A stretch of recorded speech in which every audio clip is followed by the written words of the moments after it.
걱정돼서 달려온 자신한테 별거 아니라며 가도 된다는 홍주의 심장 소리를 들려주는 후영. 이래도 별일 아냐? 후영이 한 발짝 다가감에 따라 홍주도 살짝쿵 흔들렸지만 눈치 없는데 일가견이 있는 홍주는 역시 혜지를 생각하며 고개를 가로저었다.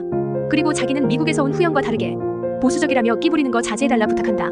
자신의 마음을 표현한 건데 못 알아들으니 후영은 또 어이가 없는. 여튼 이미 후영의 마음을 눈치채버린 혜지가 자신의 마음이 홍주에게 부담이 되지 않도록 경택과 사귄다고 거짓말해준다. 첫사랑이 뭐 대수야.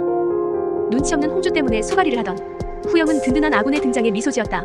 티나게 피해주는 홍주와 다르게 자연스레 둘의 시간을 만들어주는 혜지. 두 사람은 돌이켜보면 둘만의 추억이 있었다. 방준호를 뒤쫓던 홍주와 그런 홍주를 뒤쫓던 후영의 사이에서 생겨난 추억들. 물론 이제 홍주는 방준호와 관련된 기억을 나쁜 기억으로 인식해 후영과의 추억도 나쁜 기억의 연장으로 인식하고 있긴 하지만 혜지의 서포트는 조금씩 빛을 발하기 시작한다. 후영을 남자로 인식하게 된 홍주가 후영과 키스하려는 꿈을 꾸기도 하는데 왔어? 저녁 뭐 먹을 거야? 너. 키스 직전 깨긴 했지만 꿈을 꾸는 것 자체가 게임 끝. 이제 시간 싸움만 남았지만 자체 철벽 중인 홍주의 후영은 착잡해있다. 고백도 하기 전에 대체 몇 번을 차이는 거야? 사실 방준호가 급히 떠난 건 이유가 있었다. 당시 공황장애로 글을 한 줄도 못 써서 계약금 토해내고 빈털터리가 된 상황이었는데 그 힘듦을 나누기보단 혼자 짊어지기로 한 것. 어쩌면 홍주는 자신을 의지하길 바랬을 수도 있는데 홍주의 기대를 무너뜨리기 싫었던 준호는 그냥 일방적으로 돌아서는 선택을 하고 뒤늦게 틀어진 사이를 되돌리려 하고 있었다. 강우영, 네 꿈 나줘라.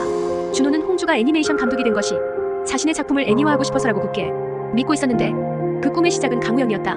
나란히 깊은 구덩이에 빠지게 됐을 때 이런저런 얘기를 하다가 진로를 써내야 하던 홍주가 후영의 꿈을 그대로 써내고 이뤄낸 것. 후영은 혜지와 상필에게 팁을 얻어 홍주에게 점수를 따내려 더해쓰고 동창삼에서 남자가 되기 위해 벽을 허물려 노력했다. 그런데 업무회의가 미뤄지자 홍주이 사고 소식을 방준호도 알게 되어 찾아오는데 분명 걱정돼서 찾아왔겠지만 후영과 있는 걸 모자 질투심이 앞서 소리부터 지르고 본다. 일이 너한테 이 정도밖에 안 돼. 이런 식으로 대충 할 거면 너 나랑 작업하는 거 다시 생각해봐야겠다. 홍주 다리에 반깁스한 건 안 보이나 봐요. 방씨. 예전에 고분고분하던 홍주는 이제 없기에 홍주 또한 방준호에게 맞섰다. 그럼 빼. 이홍주 너 진짜 왜 이래? 네 마음 안 변한다고. 너는 절대 안 변한다고 네가 그랬어. 근데 어쩌지? 나 변했어. 여전히 서로 좋아하던 과거에 홀로 머무른 채 가스라이팅 하려는 방준호. 하지만 이미 늦은 듯하다. 다친 홍주의 발보다 자신의 감정이 우선인 것부터가 쪽팔려. 내 망한 연애가 자꾸 너한테 들켜서 쪽팔리다고. 그럼 내가 미안해지는데 난 기쁘거든. 네 연애가 망해서 이홍주 빨리 낳자. 발도 마음도. 방준호가 멍청하게 놓친 기회를 이제 후영이 붙잡으려 전진 중이었다. 기억은 불완전하다. 어떤 기억은 한 사람만 가지고 있기도 하니까.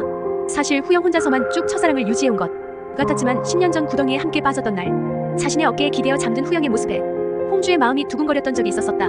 이 영상이 즐거우셨다면 구독과 좋아요로 다음 소식을 놓치지 마세요.